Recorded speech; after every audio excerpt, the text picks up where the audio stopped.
और ऐसे छोटा मोटा डियर यही खरगोश तो है ही।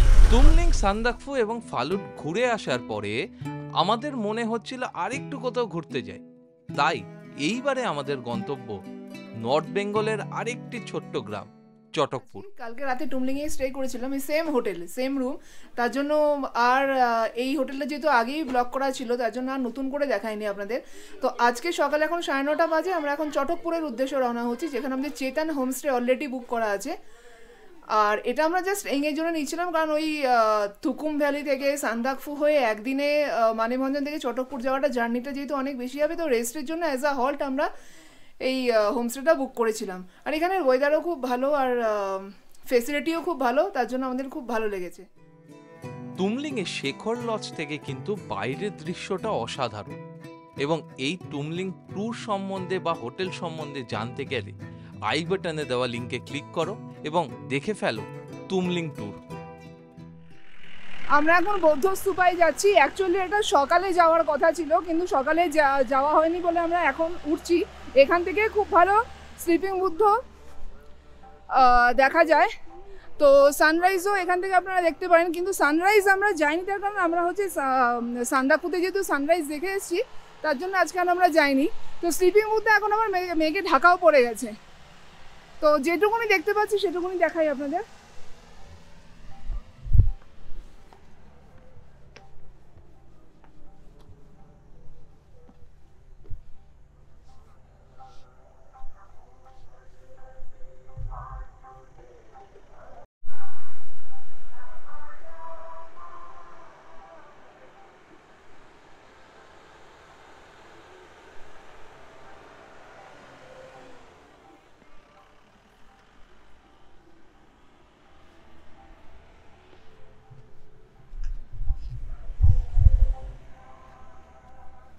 চলুন আরো উপরে উঠে কতটা দেখা যায় দেখি।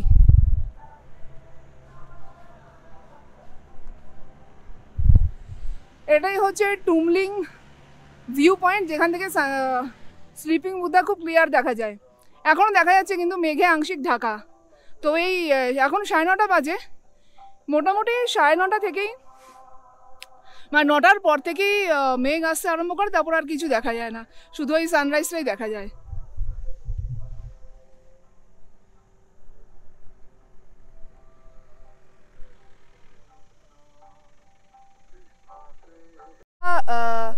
থাকার অনেকগুলো লজ পাবেন। তো আমরা যেহেতু ছিলাম শিখর লজে, অন্যান্য আরও লজ আছে, সিদ্ধার্থ লজ, আরও কিছু লজ আছে, এখানে পুরোটাই আপনার নেপালের দিকে পড়ে। আর টংলুতে থাকার জায়গা অনেক কম রাদার দ্যান টুমলিং। তো টুমলিংয়ে নেপালে এই সাইডটাতে পরপর লজ হোমস্টে আছে, আপনারা যে কোনো হোমস্টে বা লজ বুক করতে পারেন। তবে আমি সাজেস্ট করবো যেখানে আমরা ছিলাম শিখর লজ, সব থেকে বেশি ডিম্যান্ডিং, এখানে খুব ভালো সার্ভিস, সব দিক থেকে খুবই ভালো। তা আমি দেখিয়ে দিচ্ছি আরও কিছু লজের এখানে অপশান আপনারা দেখতে পাবেন, পরপর আছে, যে কোনো একটাই বুকিং করলেই আপনারা মোটামুটি আপনাদের চলে যাবে 1 নাইট 2 নাইট।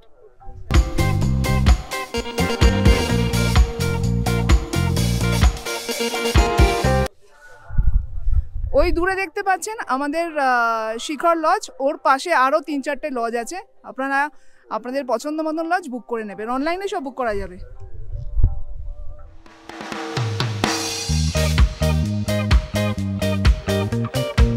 ঘড়িতে তখন বাজে 11টা, এবং আজকে আমরা যেতে চলেছি টুমলিং থেকে চটকপুর। তবে মাঝখানে আমাদের সবার আগে নামতে হবে মানেভঞ্জনে, যেখান থেকে আমাদের আবার চটকপুরের গাড়ি বুক করতে হবে।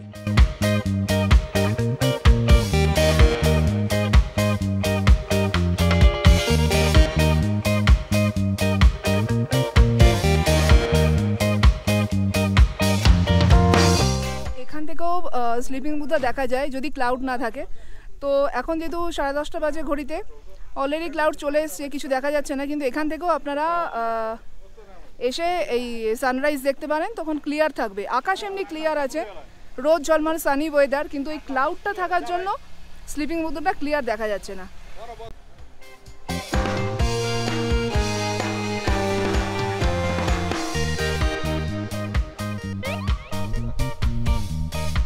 আর ওখানে একটা হোমস্টে আছে, আপনি যদি টংলুতে স্টে করতে চান, এখানে টুমলিংয়ের মতন অত অপশন নেই, কিন্তু এখানে একটা হোমস্টে আছে, জিটিএ ট্রেকার্স হাট ছাড়া এখানে একটা হোমস্টে আছে, সেখানে আপনারা চাইলে থাকতে পারেন এবং এখান থেকে সকালে খুব ভালো সানরাইজ দেখতে পারবেন।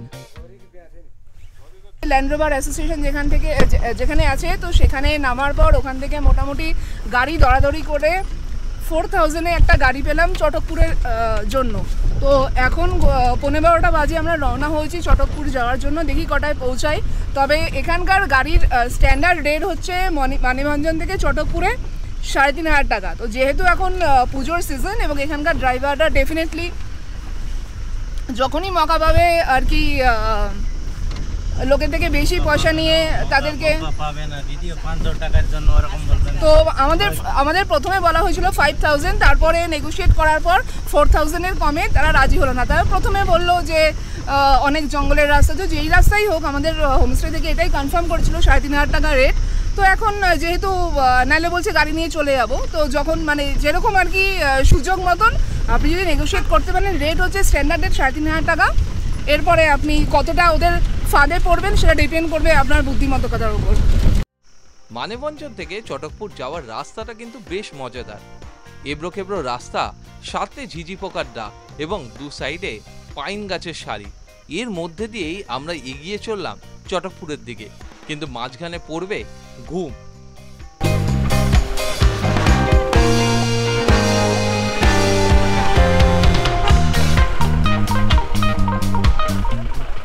বাজার থেকে আমরা এখন ঘুমের রাস্তা ধরেছি, তো লেপ্টের জগৎ হয়ে আমরা এখন যাবো ওই রাস্তা দিয়ে। এখানে আরেকটা রাস্তাও যায় মিরিক, তো সেই রাস্তাটা ড্রাইভার দাদা ধরলো না, জানি না, বলছিল আজকে অষ্টমী তো বন্ধ থাকতে পারে বা কোনো জ্যাম হতে পারে। তো আমরা এখন ঘুমের রাস্তা দিয়ে আগে যাচ্ছি।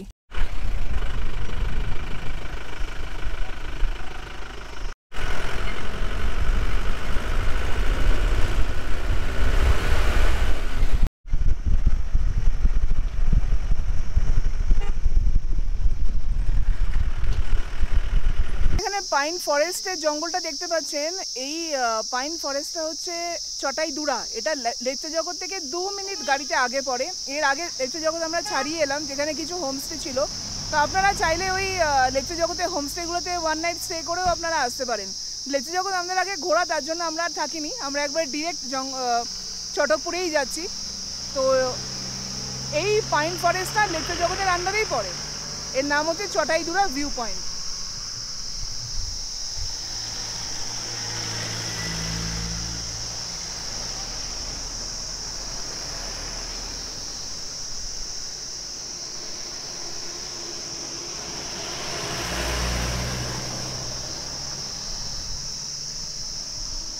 এখন বাজে 12:30, কিন্তু এই টাইমেও পুরো ঝিঝি পোকার আওয়াজ একদম গম গম করছে। চটাইদুরা, হ্যাঁ, এটা চটাইদুরা পাইন ফরেস্ট। এখান থেকে হেঁটে হেঁটে ট্রেকিং রুট আছে এখানে। হ্যাঁ, এখান থেকে মোটামুটি আপনাদের 15 মিনিট লাগবে। অনেক পুরাতন ব্রিটিশের বাংলাগুলো আছে এখানে, আর ট্রেক করা, রক ক্লাইম্বিং করার জন্য। এখান থেকে ঘুরে আবার ওই দিকে নামতে পারবেন। আপনার একটা গ্রাম আছে চটাইদুরা গ্রাম, বড় মাঠের সামনে আপনি নামতে পারবেন। আর যারা যে আছে বট ক্যাচরগঞ্জ আছে না, ওরাও এদিকে যায় সব। আচ্ছা, এটা ট্রেকিং রুট। যারা রক ক্লাইম্বিং করতে চায়, রকও আছে এখানে, ঘুম রক বলে একটা, আপনার গুগল ম্যাপে পেয়ে যাবেন। হ্যাঁ, আর এর উপরে হচ্ছে ব্রিটিশ বাংলা হাওয়াঘর, এর নাম হচ্ছে চটাইদুরা। লেপ্চা জগৎ। এরপর যাব আমরা ঘুম হয়ে সুনাদা হয়ে চটকপুরের দিকে। আচ্ছা, মোটামুটি কত টাইম লাগতে পারে? এই লাগবে এখান থেকে মোটামুটি আপনার 2 ঘন্টা কাছাকাছি লাগবে চটকপুর। কেন কি রাস্তা খারাপ চটকপুরে, ছোট করে যাবে না। দার্জিলিং হোক বা ঘুম স্টেশন, এদের কথা মাথায় এলেই মনে পড়ে যায় টয় ট্রেনের কথা। তবে টয় ট্রেন আমরা রাস্তায় দেখতে না পেলেও এই টয় ট্রেনের যে লাইন, সেইটা ধরেই আমরা এগিয়ে চললাম চটকপুরের দিকে।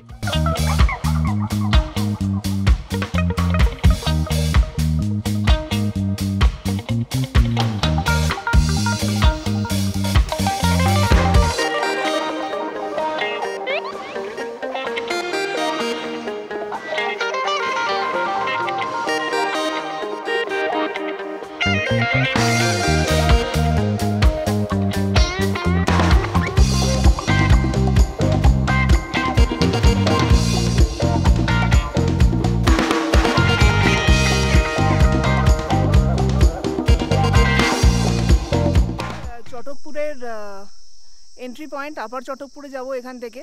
তো এখানে চেকপোস্টে কিছু এন্ট্রি ফি দিতে হয়, তো আপনাদের দেখাচ্ছি প্রসিডিওরটা। এখানে গাড়ি প্রথমে স্টপ দেবে ওই এন্ট্রি করার জন্য। ফরেস্টের মধ্যে আমরা ঢুকেছি, লোয়ার চটকপুর এরিয়াটা ক্রস করে এখানে আমাদের চেকপোস্ট আছে। চেকপোস্টে আমাদের এন্ট্রি করতে হচ্ছে। আই কার্ড দেওয়া হয়েছে, আই কার্ডে এন্ট্রি করছে কতজন মেল কতজন ফিমেল প্যাসেঞ্জার্স যাচ্ছে, তাদের এন্ট্রি হচ্ছে। এবং তার সঙ্গে আমাদের কিছু এখানে ফিজও পে করতে হবে গাড়ির জন্য। গাড়ি কে লিয়ে কিतना ফিজ है मैडम? गाड़ी का हाँ 480, गाड़ी का 480, গাড়ির জন্য 480 पर पर्सन 150। 150 ये रेट इतना था या बढ़ गया? बढ़ गया मैम, कब से बढ़ा? 120। वो अभी भी बढ़ेगा, ये ऑर्डर है ना। अच्छा दिखाई दीजिए थोड़ा, तो देखिए भी हम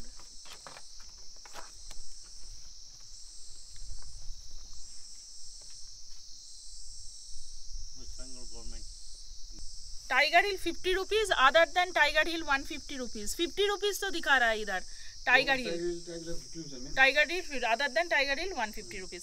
তাহলে 150 টাকা পার পার্সন আমাদের এখানে দিতে লাগছে। আমরা আপার চটকপুরে যাব, গাড়ির জন্য আমাদের 480 টাকা দিতে হচ্ছে। তো পার পার্সন 150 মানে এটা কি পার ডে পার হেড? না না না, আজকের একদিন, কালকে আমরা আমরা দুদিন থাকলে, আগে আমরা দুদিন থাকি তাহলে 150ই টিকিট কাজ করবে, এই টিকিট একই টিকিটে হয়ে যাবে। এখানে 120 করেই রেট লেখা আছে, কিন্তু এ মাস থেকে রেট বেড়ে গেছে। আমাদের 150 টাকা করে নিল, এটা হচ্ছে পার পার্সন।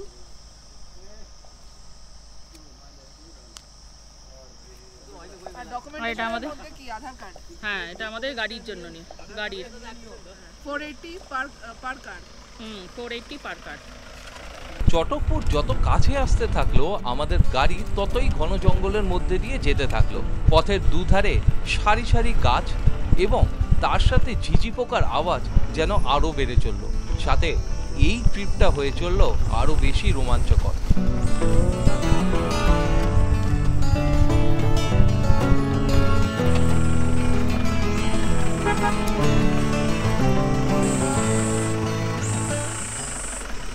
भैया यहाँ पे कौन कौन जानवर दिखने के लिए मिलता है? यहाँ पर वही तो ब्लैक पैंथर है, लेपर्ड है और हिमालयन ब्लैक बियर, और ऐसे छोटा मोटा डियर, यही खरगोश तो है ही है यहाँ पर। वो दिखने को मिलता है? आपने देखा कभी? रोड में भी आता है ना। रोड में भी आता है, आपने कभी भी देखा? देखा है, बहुत बार देखा है।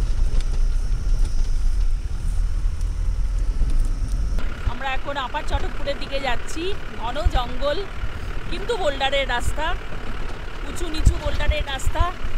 একটা গাড়ি যাওয়ার জন্য এই রাস্তা ঠিক আছে, সামনে থেকে আরেকটা গাড়ি এসে গেলে আবার আমাদের দাঁড়িয়ে পড়তে হচ্ছে, ব্যাকে যেতে হচ্ছে, গাড়ির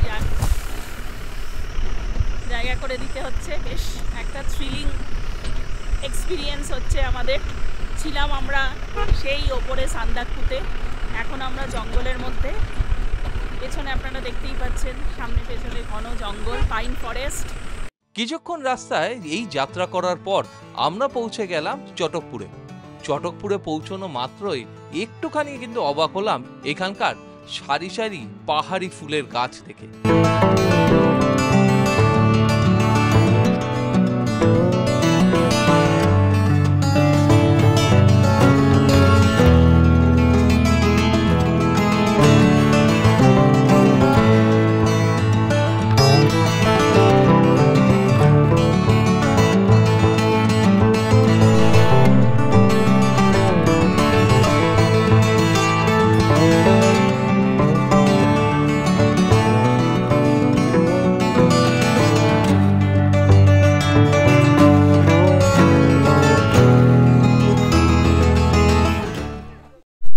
আপার চটকপুরে চেতন হোমস্টেতে এসেছি।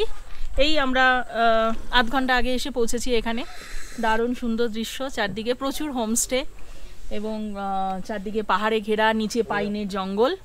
এখানে আসার পর চেতন হোমস্টেতে আমাদের চেতানই আমাদের চা করে দিল, খুব সুন্দর। আমাদের চারজনের জন্য লিকার টি করে দিয়েছে। আমরা এখন এনজয় করছি ছাদে বসে। এরপর আমরা লাঞ্চে যাব, আর তারপর আমরা চটকপুরকে একটু এক্সপ্লোর করে দেখব।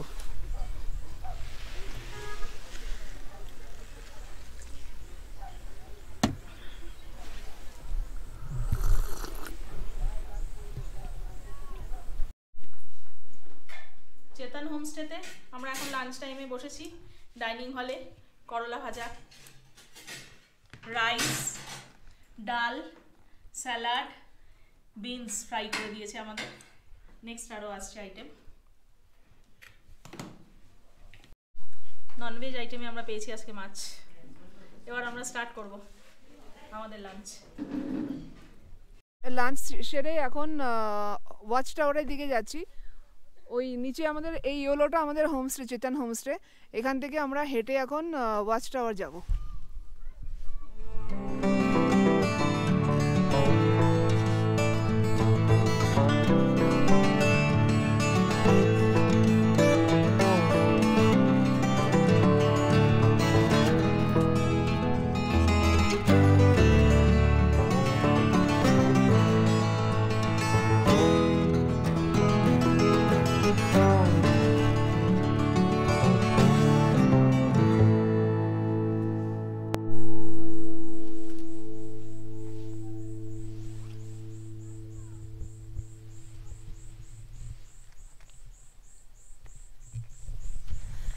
এই উপরেই হচ্ছে ওয়াচ টাওয়ার। তো এই যে পুরো রাস্তাটা ওয়াচ টাওয়ারের পুরো ফুলের সারিতে ভরা, দুদিকে শুধু ফুল আর মাঝখান দিয়ে যাওয়ার রাস্তা, অসাধারণ সুন্দর।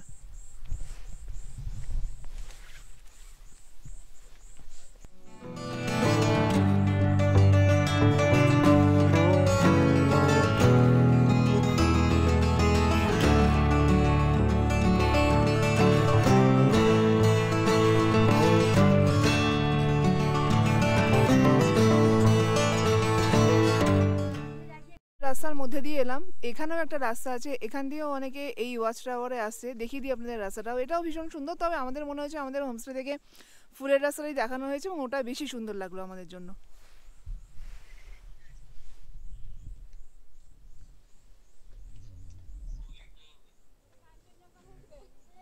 চটকপুরের মেন অ্যাট্রাকশন পয়েন্ট হলো এখানকার ওয়াচ টাওয়ার। কারণ এই ওয়াচ টাওয়ার থেকে প্রায় 360 যে ভিউটা পাওয়া যায় সেটা কিন্তু অতুলনীয়।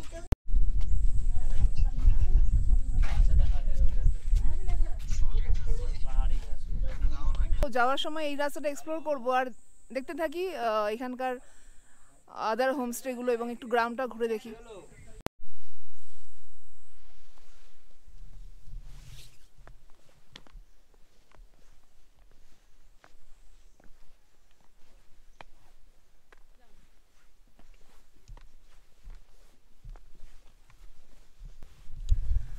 অবশেষে ওই রাস্তা দিয়েও আমরা হোমস্টেগুলোর সামনে চলে আসতে পারলাম। সমতল ভূমি থেকে ৭,৮৮৭ ফিট উঁচুতে অবস্থিত চটকপুর পশ্চিমবঙ্গের দার্জিলিং জেলার সেঞ্চুয়াল ওয়াইল্ড লাইফ সেঞ্চুরিতে অবস্থিত এই চটকপুর গ্রামটি প্রকৃতি প্রেমীদের কাছে এটি কিন্তু একটি স্বর্গরাজ্য বটে, যেখানে রয়েছে কিছু ছোট ছোট হোমস্টে, খাবারের জন্য মোমো থেকে বাঙালি খাবার, সাথে নেপালি খাবার, এবং তার সাথে সাথে পেয়ে যাবে তোমরা কাঞ্চনজঙ্ঘার অসাধারণ ভিউ। তাহলে আর দেরি কিসের, চলে আসো চটকপুরে। আমরা আবার আমাদের হোমস্টেতে পৌঁছে গেলাম, চেতন হোমস্টে। দেখিয়ে দিই আপনাদের।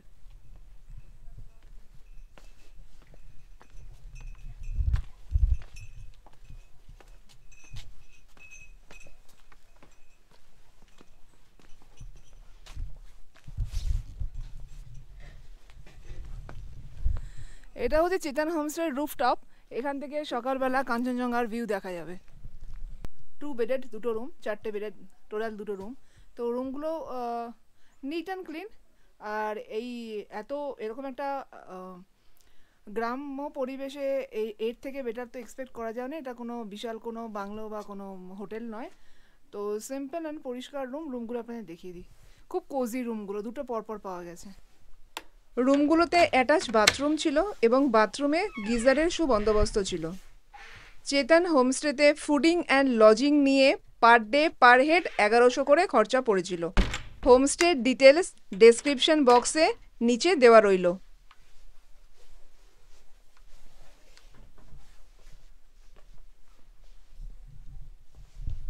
এখানে এরকম পরপর প্রচুর হোমস্টে আছে, আপনারা যে কোনো একটা অনলাইন বুকিং করে চলে আসতে পারেন।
কোনো হোমস্টেতে আমরা কিন্তু বিকেলে স্ন্যাক্স হিসেবে মোমো পাইনি, এবং তার সাথে এই বিকেলটা আরও বেশি এনজয়েবল হয়েছিল চেতন ভাইয়ার গানের সাথে। এই গান শুনে ডিনার করে আজকের মতো ভিডিওটা এই পর্যন্তই শেষ করছি। আবার দেখা হচ্ছে তোমাদের সাথে অন্য কোনো পর্বে, অন্য কোনো ভিডিওতে। ততক্ষণের জন্য keep dreaming, keep travelling, because we travel for dream.